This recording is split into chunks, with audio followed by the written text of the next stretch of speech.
tenemos ya aquí a Juan Ramón Rayo y lo vamos a tener durante muy poquito tiempo. Quiero aprovechar, vamos, escurrir todo lo que pueda. Así que aquí lo tenemos, lo metemos. Muy buena, Rayo. ¿Qué tal? ¿Cómo estamos? Don Juan Ramón, es un honor tenerte aquí. Nada, hombre, gracias por la invitación. Gracias, de verdad, a ti, ya te lo he dicho antes, por aceptar, porque además soy consciente de que tu tiempo es limitado y como me has dicho antes, tampoco depende exactamente de ti. Y que hayas sacado un ratillo, aunque sea 10 minutos o lo que vaya, para estar aquí en mi canal, de verdad. O sea, mil gracias. O sea. Nada, hombre, insisto que gracias por la invitación. Yo quería destacarlo, siempre quiero decírselo, Rayo, muchísimas gracias por todo el trabajo que haces a nivel social, porque gracias a ti me empecé a empapar del término liberalismo, me he leído sobre todo el libro que tienes ahí atrás, que siempre que veo tus vídeos es lo primero que veo.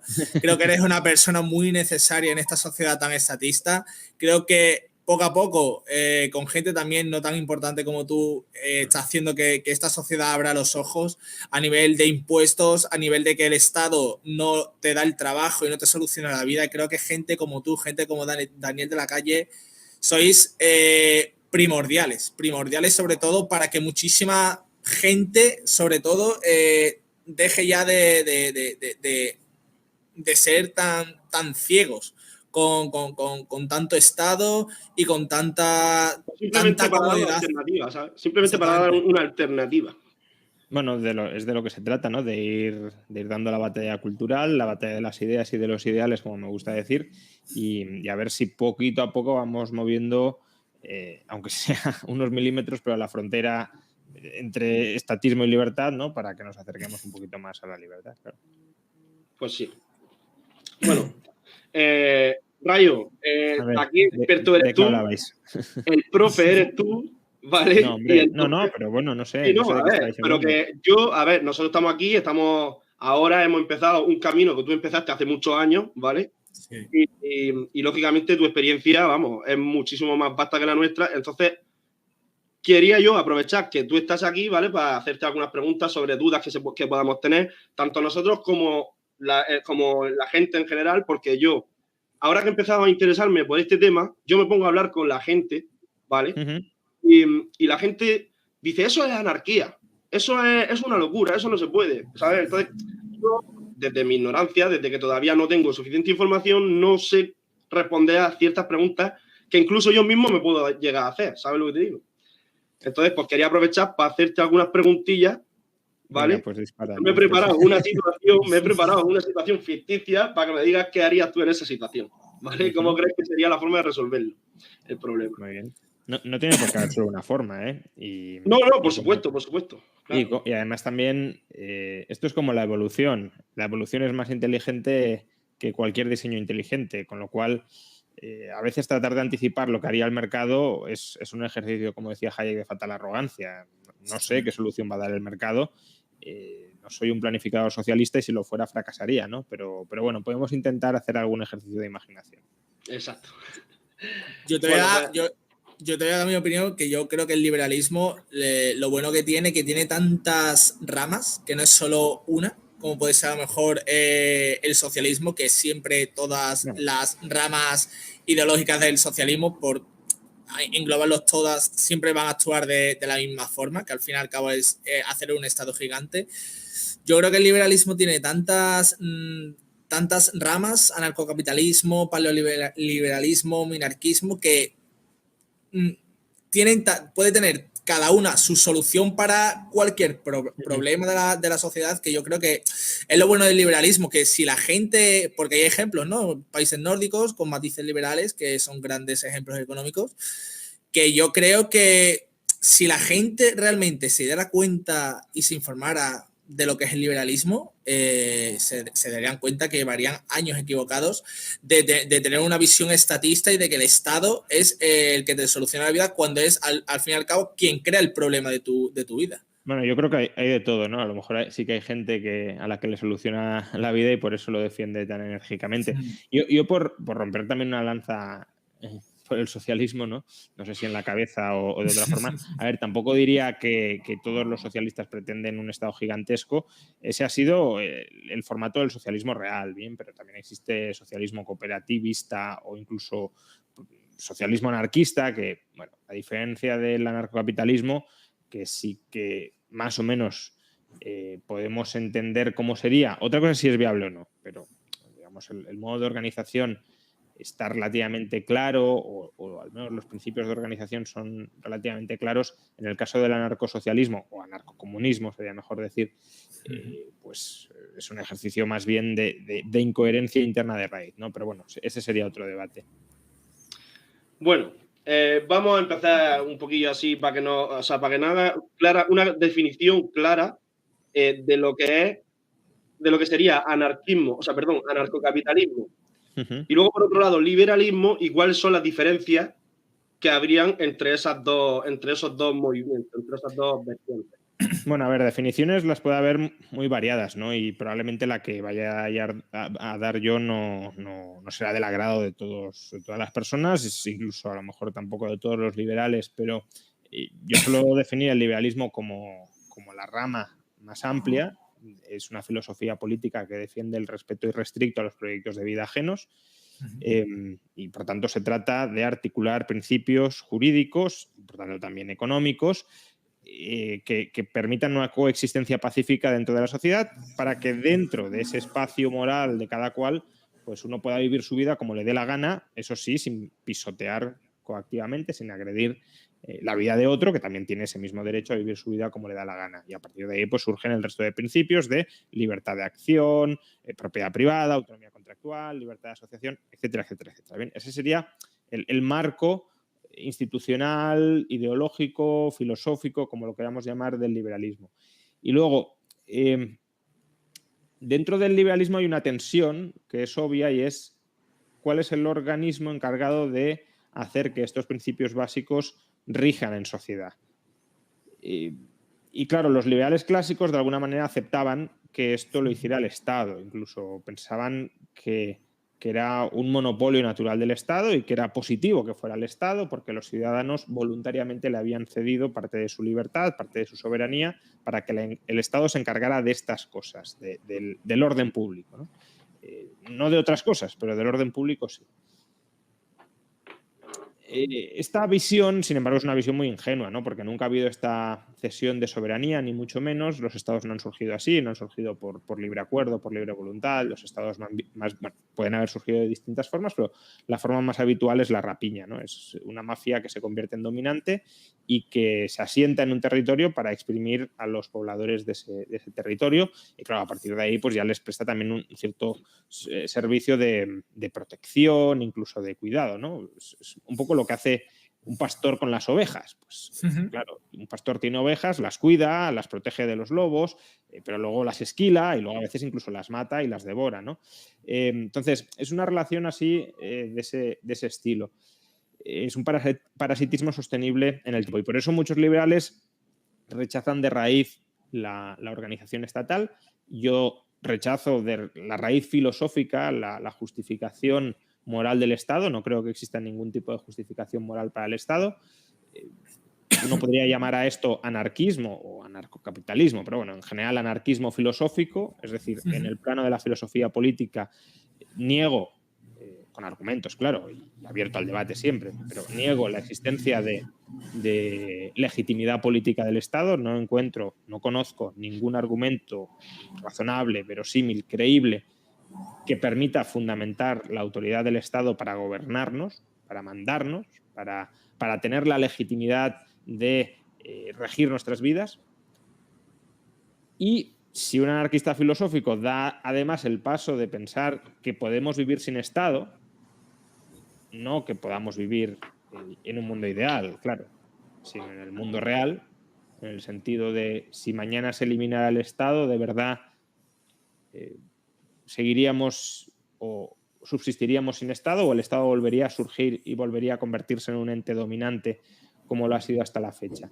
Bueno, si uno cree que podemos vivir sin Estado en el mundo real actual, pues entonces será también un anarquista político, es decir, que abogará por la supresión no sé si inmediata, pero sí por la supresión inmediata o gradual del Estado, por considerarlo además, como anarquista filosófico, un ente ilegítimo que debe desaparecer. Yo ese último paso no me atrevo a darlo, en el sentido de que no estoy convencido de que, por desgracia, hoy por hoy, en el entorno tecnológico, incluso diría ideológico que tenemos, la sociedad pueda vivir sin Estado. Creo que si eliminamos el Estado es muy probable que vuelva a surgir y quizá de una forma incluso peor que la que tenemos ahora.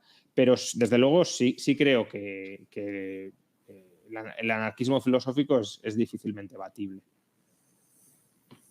Sí, yo estoy totalmente de acuerdo. Es que ya a mí lo que me pasa es eso, que yo lo que me pongo a pensar y a buscar la razón por la cual un grupo de personas tiene que estar por encima del resto, y no se me ocurre ninguna razón de peso, ¿me entiendes? Bueno, a ver, habría una razón, porque si nos quedamos en ese argumento, uno podría caer en la trampa que emplean muchos socialistas que están en contra de cualquier tipo de jerarquía, ¿no? La razón por la que una persona puede estar por encima del resto es que haya consentimiento entre ambas partes. Es decir, yo en una empresa puedo ser trabajador y puedo consentir tener un jefe que me dé órdenes dentro de la empresa y mientras yo quiera seguir estando en esta empresa. Pero de manera voluntaria. Claro, por eso digo, el consentimiento voluntario es lo que puede legitimar una jerarquía. Pero lo que tú decías con razones, no encuentro razones para que alguien de manera natural y de manera no consentida tenga derechos que el otro no le ha otorgado sobre él. Es decir, que tenga un privilegio a mandar, a gobernar, a ser dueño y señor de terceros. Y efectivamente ha habido muchos intentos de justificación de esa servidumbre natural de un ciudadano ante el Estado, pero si repasamos los argumentos históricos que ha habido para justificarlo, creo que todos son bastante endebles. Yo te voy a poner, se puede poner el ejemplo a lo mejor en ese sentido de el ciudadano frente al Estado en el movimiento abstencionista que Rubén Gisbert está comandando. Bueno, lo que pasa que creo, no lo sé, pero creo que Rubén no quiere eliminar el Estado. El movimiento abstencionista o abstencionario, como le gusta llamarlo a él, tiene otras finalidades. La finalidad es generar un desencanto con la forma de organización actual del Estado. Considera que estamos en una partitocracia, que no hay auténtica democracia en España. Yo no tengo tan claro que no haya democracia, esto es un debate más nominal, aunque sí creo que el sistema que él propone es mejor o es más conducente al control del poder político que el que tenemos ahora, pero tampoco sé si llegaría a calificar el actual sistema como no democrático. Pero desde luego, ya digo, el suyo sí creo que es preferible a lo que tenemos hoy en día como organización del Estado, pero el debate liberal es un debate que está casi en otras coordenadas distintas. Al margen de cuál sea la forma que adopte el Estado para organizar la agregación de voluntades dentro de ese país, el liberalismo no está en cómo debemos decidir qué hace el Estado, sino cuál es el ámbito de competencias que tiene el Estado. No cómo se elige al gobernante, sino cuál es el poder de ese gobernante. ¿Qué se le da? Claro. Un liberal, pues en sentido estricto, incluso si nos fuéramos, por supuesto, al anarquista, pues dirá, las competencias que ha de tener, el poder que ha de tener el Estado es el mínimo posible, y el anarquista dirá, el mínimo posible es cero, es ninguno, ¿no? Sí. Claro, yo no sé si Rubén está en esa onda, más que nada porque él normalmente intenta no hablar de ideologías, aunque a mi juicio lo suyo también es una ideología, pero bueno, es una ideología sobre la organización estatal. Y él, sobre los fines que ha de perseguir el Estado y el ámbito de competencias, prefiere no pronunciarse porque él dice que eso lo tienen que decidir los ciudadanos dentro de su democracia verdaderamente representativa y con separación de poderes. Yo creo que ni siquiera eso debería ser objeto de decisión. O sea, no creo que los ciudadanos tengan derecho a elegir cómo se gobierna a otros ciudadanos. Tú puedes elegir cómo te gobiernas a ti mismo y si quieres ceder tu libertad o no, pero no puedes decidir ceder la libertad de otros. Pero bueno, que es otro debate que normalmente me mantengo con Rubén muy cordialmente, pero que está en otras coordenadas. Vale. vamos a pasar ya al supuesto, a la situación imaginaria, ¿vale? Porque nos quedamos sin tiempo. Y a ver, a mí, pensando con mi cabeza, haciendo mis cosas, y esto es, tú imagínate que ahora mismo tú y yo estamos en una isla desierta, aparecemos, ¡pum!, en una isla desierta, no hay nadie más. Y cada uno en una punta, ¿vale? Y a lo lejos, en el centro de la isla, vemos 3 árboles. Tú y yo vemos 3 árboles. Entonces, los dos emprendemos el viaje hacia esos árboles, ¿vale? Mi proyecto de vida es coger esos 3 árboles, los 3, porque necesito los 3 para hacer un barco, y tu proyecto de vida es coger solamente un árbol, porque te quiere hacer un par de pies y una mesa, ¿vale? Los dos llegamos a la misma vez y los dos queremos tu árbol y yo mis 3 árboles. ¿Cómo se puede llegar ahí o sea, de quién tiene de verdad el derecho de quedarse con esos árboles? Porque claro, los dos tienen el derecho de quedarse con el árbol o los árboles y los dos tienen la obligación de dejar que el otro se los quede en tanto en cuanto no estaría o sea, si hace lo contrario estaría afectando al proyecto de vida del otro. Entonces, sí, es una pregunta interesante, aunque creo que este tipo de preguntas suelen querer representar cómo se ha generado el proceso de apropiación en el mundo real en el que vivimos, y creo que no son en general buenas guías de cómo se ha generado la propiedad en el mundo en el que vivimos. Pero bueno, como experimento mental filosófico no está mal.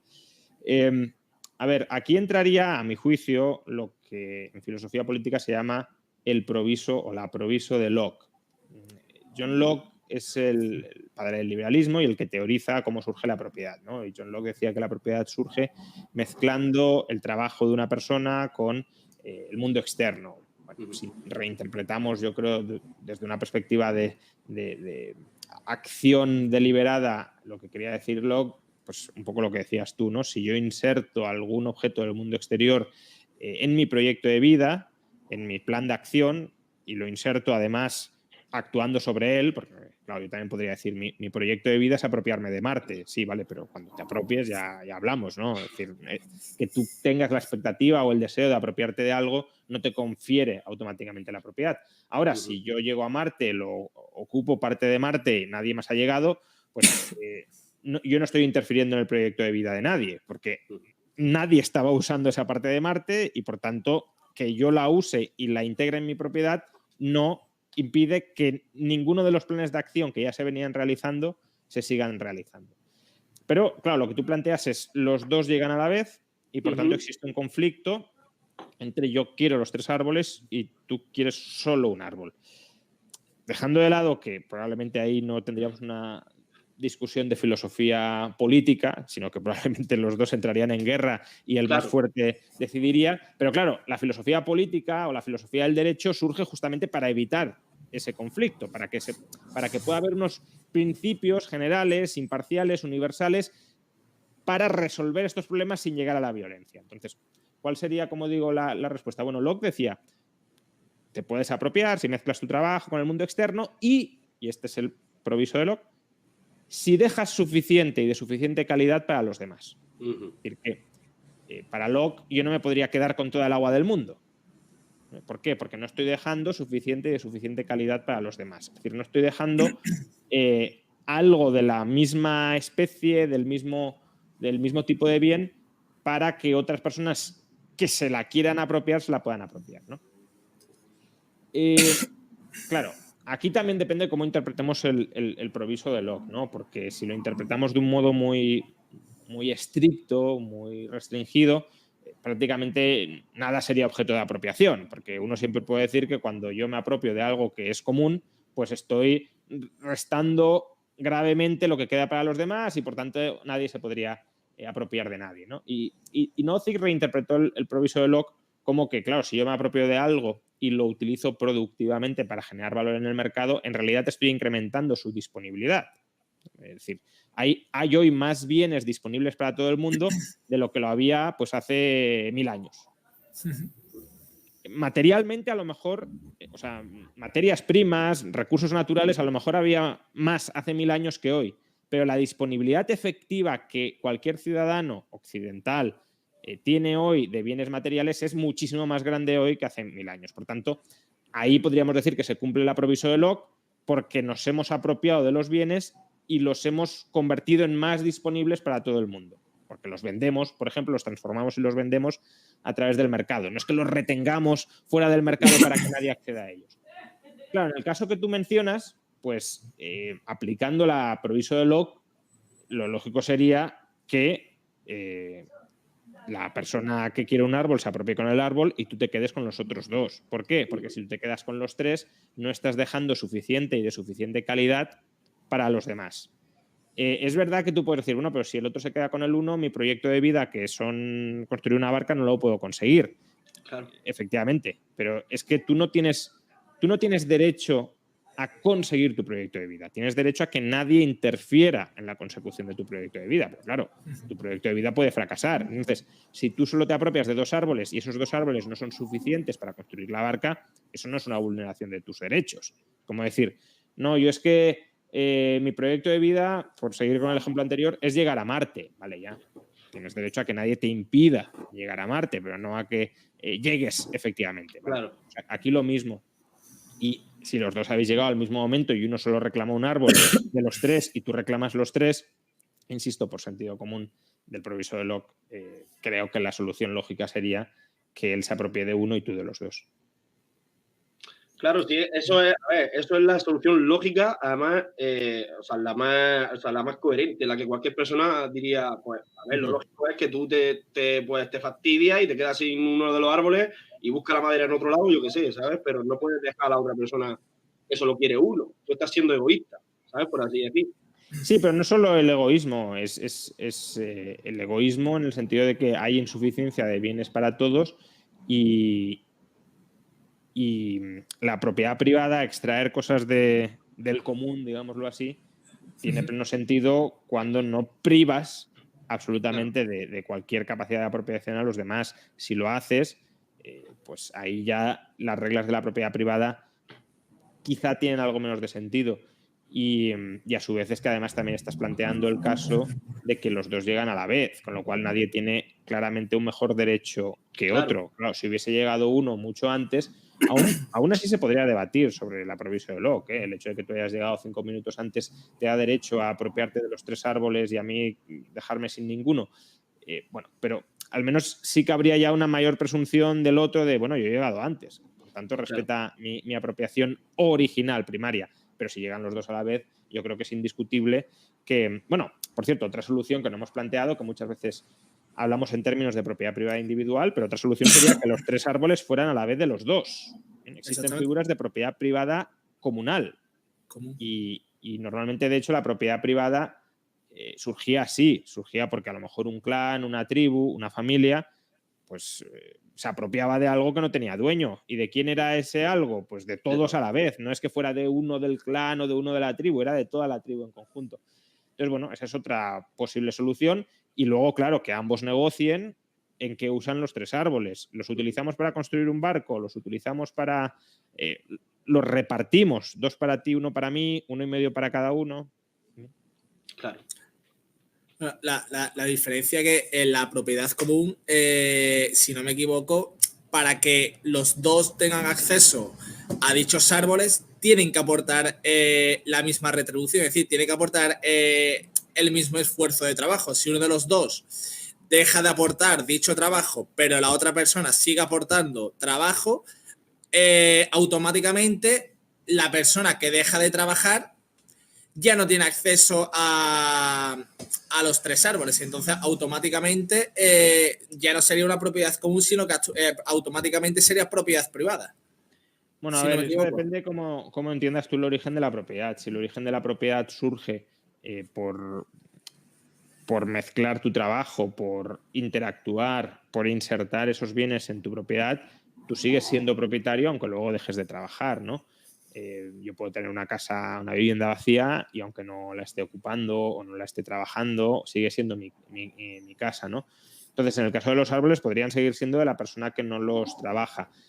Pero es verdad que las propiedades comunales necesitan reglas para su correcto funcionamiento, reglas que o surgen consuetudinariamente, es decir, por costumbre, por evolución, o surgen por pacto entre las partes. Y una de las reglas que evolutivamente hemos visto que es razonable que rijan las propiedades privadas comunales es que el reparto de los frutos, no tanto los bienes que son apropiados, sino los frutos de esos bienes, el reparto de esos frutos sí esté en proporción del trabajo que cada uno ha desempeñado, ¿no? Si tú y yo tenemos una tierra de labranza en común y yo la cultivo todos los días y tú no das un palo al agua, pues lo lógico es que la cosecha me la quede yo, no tú. ¿Bien?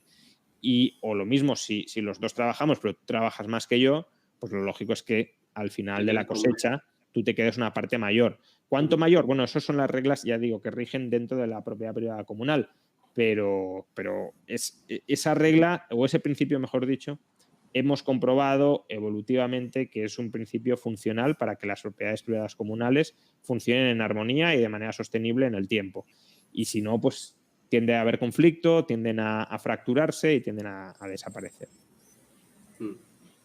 A ver, quedan 3 minutos para las 8, Rayo. Yo, si te tienes que ir, pues me quedará un montón de preguntas. Si no, si me da tiempo nada más, te la hago. Si no, como veas. No, dime, hazme una más. Sí, claro que sí. Vale. Es que voy a apartar todas y te voy a hacer esta porque esta me la hacen mucho a mí, ¿vale? Y quiero saber responderla. Yo soy partidario de que la educación y la sanidad debería ser privada. No me parece moral que sea pública porque te están imponiendo una educación ya de entrada. Eso no me parece bien, ¿vale? Y entonces, la pregunta sería, ¿qué ventajas y qué inconvenientes tendría una educación o sanidad que fuera completamente privada, que no existiera seguridad social? O sea, sanidad pública. O sea, es una pregunta un poco amplia y larga, ¿no? Pero... Sí, claro, por eso. A ver, lo fundamental, como en todo, es la libertad de elegir de cada cual, ¿no? Es decir, tú mismo lo decías, ya no es... o sea, aquí distingamos dos niveles, ¿no? Porque normalmente se mezclan y no hay que mezclarlos. Uno es si el Estado me tiene que suministrar a mí sanidad y educación a mi costa, y otra cuestión es si el Estado puede tener que suministrar sanidad y educación a otros a mi costa. Son dos temas distintos, ¿vale? Si nos fijamos de los impuestos que pagamos, idealmente podríamos dividirlos en dos partes. Una parte es aquel dinero que el Estado me quita para financiar servicios que luego termino recibiendo yo. Se me quita dinero y luego voy y hago uso de la sanidad. Pues al final parte de ese dinero que me ha quitado va a pagar mi sanidad. Y luego otra parte sería aquel dinero que el Estado me quita para pagar la educación o la sanidad de personas que no tienen recursos y a los que se les paga también educación y sanidad. Creo que la parte que es evidentemente menos discutible, que el Estado debería estar fuera, es la primera. Si yo no quiero sanidad y educación pública, ¿por qué el Estado me quita dinero para obligarme a pagar y recibir algo que yo no quiero para mí? Claro. Es decir, el dinero que me quitas y lo gastas en en la educación de mis hijos, en una escuela pública o en una plaza, en un hospital público, no me lo quites, dámelo y ya lo administro yo. Que yo renuncio a ir a la educación pública, a la sanidad pública, obviamente, porque si no pago, pues no voy a hacer uso de ello. Pero no me cobres para que luego o no tenga renta disponible para ir al servicio privado, o aún teniendo renta disponible no tengo por qué pagar dos veces por lo mismo. El servicio público que no quiero y el servicio privado que sí quiero. Y obviamente si quiero el público, pues lo pago, ya está. ¿Ahí qué ventajas hay? Pues desde el punto de vista del usuario, la libertad de elección. Sí, por lo que sea, aunque sea por motivos ideológicos. Yo a lo mejor tengo una animadversión a ir, que no la tengo, pero imagina que la tuviera, a ir a la escuela pública. Pues ¿por qué tengo que ir a un sitio donde yo no quiero ir? Claro. Luego simplemente pues que puedo encontrar, a lo mejor encuentro alternativas privadas que me convencen mucho más, que se adaptan mucho más a mi forma de ver el mundo, a mis necesidades, a cómo proporcionar la educación a mis hijos. Porque al final el sector privado, sobre todo si lo dejas en libertad, tiende a diversificar la oferta y tú vas mirando distintas ofertas. Y a eso... Productividad. Sí, perdón. Continúa. No, digo, y esa es esta en concreto es la que mejor encaja en mis necesidades o en mis preferencias. Pues esta es la que escojo. El sector público tiende más a la homogeneidad, a la uniformidad, a que todo sea igual, porque además, claro, si hay diferencias al Estado, sobre todo al Estado desde la perspectiva de izquierdas, lo que busca es la igualdad absoluta. Entonces, claro, si estableces diferencias en el sector público, de alguna manera es como si estuvieras discriminando o si estuvieses desigualando. Bueno, no sé si os acordaréis, pero en su momento el PP de Madrid creó bachilleratos de excelencia que todavía están en funcionamiento. Y eso desde algunos sectores se vio como una afrenta porque estabas creando como dos niveles dentro de la escuela pública. Claro, es decir, que ya ni siquiera puedas diferenciar el servicio estatal a ese nivel, que digas, no, pues estos alumnos con mejor nota, pues una educación más profunda, y estos con peor nota, pues no tan profunda. Pues claro, es que si ya el Estado ni siquiera se puede adaptar a eso, pues déjame el dinero y ya me voy yo por mi cuenta a otro lado donde me ofrezcan eso, ¿no? Luego está el otro debate, bueno, y entonces en esa parte tendrías mayor libertad de elección por parte de la persona. Ventaja 1, ventaja 2, mayor diversificación de la oferta entre los proveedores privados. Sobre todo si liberalizas, que ese es otro debate muy importante, que hay que liberalizar. Hoy la educación y la sanidad no están liberalizadas en España, aunque sean privadas. Y claro, al diversificar la oferta, se experimentan fórmulas educativas, fórmulas sanitarias muy diversas en centros muy distintos. ¿Cuál es la mejor forma de educar a unos niños? Pues realmente no lo sabemos. A lo mejor tenemos hoy unas ideas, pero pueden surgir otros métodos pedagógicos u otros contenidos curriculares que se muestren mejor, ¿no? Por ejemplo, en Corea del Sur enseñan programación informática en las escuelas. Aquí no. ¿Por qué no? Pues en parte porque seguimos con un modelo educativo del siglo XIX, aunque estemos en el siglo XXI, y en parte también porque hay una cierta inercia en la administración pública a no cambiar nada. Si esto lo sabemos hacer, pues lo seguimos haciendo de esta manera, repetimos y no nos complicamos la vida. No vamos a pedir a todos los empleados públicos, a todos los profesores públicos, no sé, de música, que olviden la música y se pongan a estudiar programación informática, ¿no? Entonces, como todo eso es complicado que suceda en el sector público, porque no están los incentivos bien alineados para eso, pues bueno, ustedes organícense en el sector público, pero a mí déjenme ir al privado sin que yo pague el público para mí. Luego, como decía, el otro debate es qué hacer con las personas que no tengan renta suficiente para acceder a una educación o a una sanidad de calidad. Y ahí, ya digo, puede haber muchos debates o muchas posturas, mejor dicho, desde aquellos que creen que ningún tipo de redistribución coactiva es legítima y que dejarían ese campo más al ámbito de la solidaridad privada, de la asistencia social privada, que bueno, puede sonar duro, pero al final, si una mayoría de la sociedad no tuviese cierta empatía hacia los demás, pues probablemente hoy en unas elecciones democráticas la gente diría que no se redistribuya nada la renta, ¿no? Si la mayoría no quiere ayudar a nadie, pues votaría no ayudar a nadie. Y no sucede eso. Todo lo contrario. Con lo cual, probablemente, aun cuando no hubiese redistribución coactiva, sí habría, quizá no tan amplia, pero es que tampoco necesitamos una tan amplia, pero sí habría redistribución voluntaria. Y en todo caso, aunque uno crea que no, que tiene que haber un mínimo de redistribución coactiva, que también es una postura que creo que se podría llegar a compatibilizar con el liberalismo, justamente a través del proviso de Locke que he mencionado antes, pues sería preferible o sería, vamos, más compatible con el liberalismo que a estas personas que no tienen renta disponible, pero solo a ellas, no todo el mundo, se les entregaran cheques escolares o cheques sanitarios para que las personas con ese dinero pagado por impuestos, eso sí, por el resto de ciudadanos, puedan escoger en el sector privado qué escuela, qué hospital quieren utilizar para pues, colmar sus necesidades. Yo tengo una idea y no sé si es la correcta. Si no es así, corrígeme y así me la quito ya de la cabeza. Bueno. Yo pienso que, por ejemplo, porque lógicamente habrían otros factores que influirían en esto, pero por ejemplo, hoy tenemos una sanidad privada que es cara. Pero claro, también tenemos una sanidad privada que no es privada. Quiero decir, la gente, por ejemplo, en la ciudad en la que yo vivo, tenemos 2 hospitales privados o 3, me parece, que siguen las pautas que el gobierno le da para que, o el Estado le da para poder salir adelante y empezar a montar hospitales. Entonces, al final, tú no tienes en realidad poder de decisión y de elección, porque tienes o lo público o este y este hospital, ¿vale? Entonces, ¿qué pasa? Cuando ese hospital sabe que tiene ese monopolio, te puede poner el precio que él quiera a lo que él quiera. Si liberalizáramos la economía, habría más libertad a la hora de abrir hospitales y entonces habría más competencia y a la vez más oferta, se abarataría el precio de la sanidad privada. ¿Eso es así o no?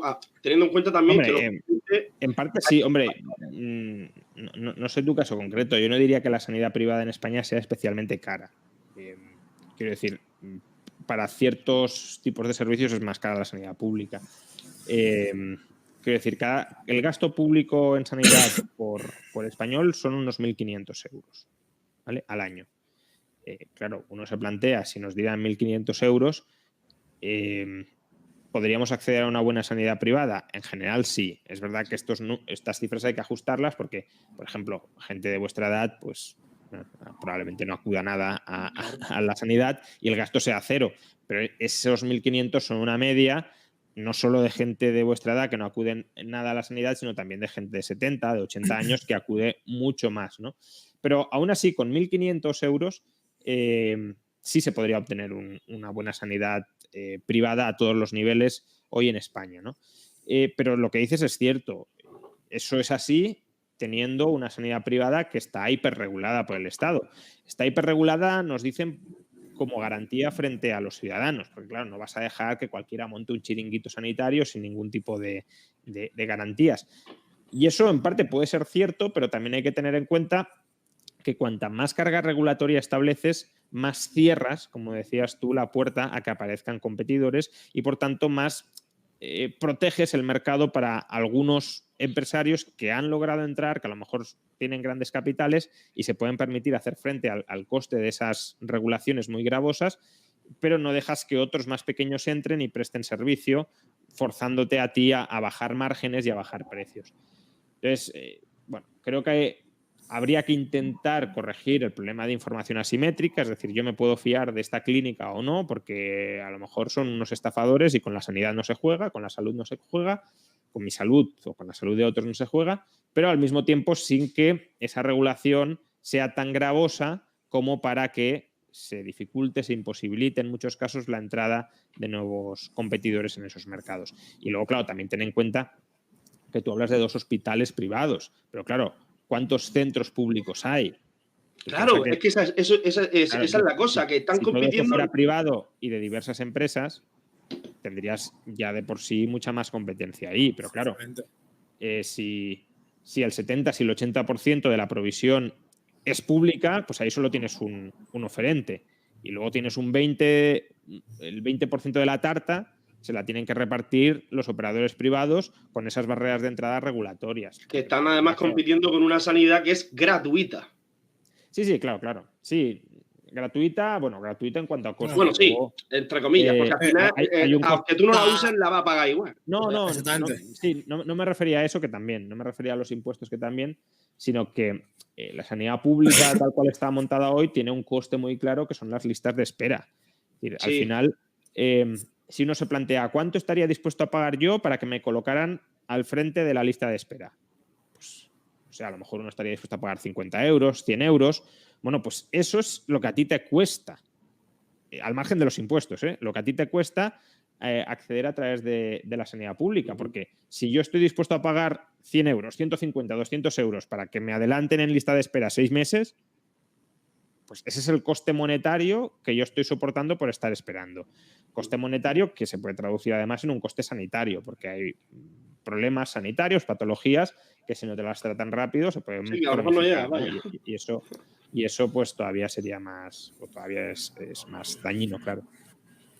Yo te quería hacer una pregunta, ¿vale? Yo estoy a favor de la privatización entera de la sanidad pública, bueno, de la sanidad y de la educación en general, porque creo que el monopolio de la sanidad pública como que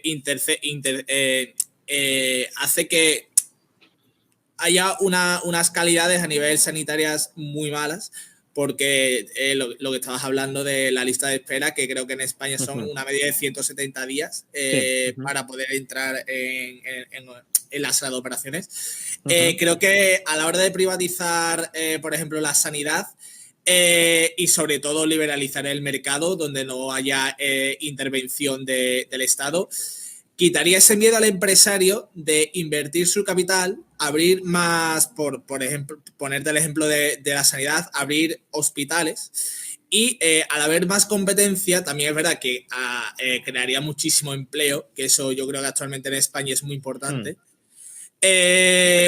Haría también lo destruiría empleo público. Otra cosa es que sea preferible el empleo privado que el público, ¿no? Pero que en parte ahí sí puede haber un cierto juego de suma cero, porque si no está el proveedor público, vale, sí tienes el privado, pero los que estaban en el público van al privado, digamos así. Claro. Entonces, claro. Es que a ver, yo creo que sí, que si a la final, si petamos España si llenamos España de hospitales, ¿vale? Si todos los hospitales que hay ahora mismo en España se privatizan, esos hospitales necesitan médicos. Y sí, pero que ya tienes funcionarios que están ahí trabajando. Pues de todas formas, dejarían de ser funcionarios. Es lo que... dejarían de ser sanitarios privados. Pero, de todas formas, el objetivo no es crear empleo. El objetivo es crear bienes y servicios de calidad para el ciudadano. Ahí es donde entro. Ahí es donde entro, que al haber más competencia, más porque habría muchísimos empresarios que al no haber intervención del Estado a nivel económico, invertirían para crear sus hospitales, sus marcas. Y yo creo que al haber tanta competencia, al haber tanta variedad donde el consumidor pueda elegir, cada empresario para poder estar por delante de su competencia, mejoraría la calidad de sus productos. Y yo creo que al tiempo, yo creo que España podría ser a lo mejor como la sanidad que puede haber, creo que es en Singapur, que es una de las mejores del mundo. Y yo creo que al haber tanta competencia, las calidades que pueda haber a nivel sanitario en nuestro país serían bastante buenas, y a la larga podrían incluso salvar muchísimas vidas. Entonces yo creo que la privatización de la sanidad tiene sus inconvenientes, pero a la vez tiene a largo plazo, muchísimo. Es como el vídeo que tú pusiste de el obrero de derechas es tonto. Tú explicaste de que el obrero de derechas vota, por parte de ejemplo, al PP porque sus medidas económicas a largo plazo hacen que puedan conservar su empleo y mejorar y poder aumentar su salario, porque el empresario va a tener las medidas necesarias para poder hacer frente a todo eso. Entonces, la competencia, privatizando la sanidad, a la larga en la sociedad es buena, porque va a hacer que cada empresario va a querer ser el mejor, que el consumidor elija su producto, y entonces va a estar 24/7 intentando mejorar sus calidades, y no va a haber ese conformismo, ese monopolio que va a decir, como solo hay una empresa, como solo estoy yo, da igual si mejoro o no mi calidad de mis productos, o de incluso mi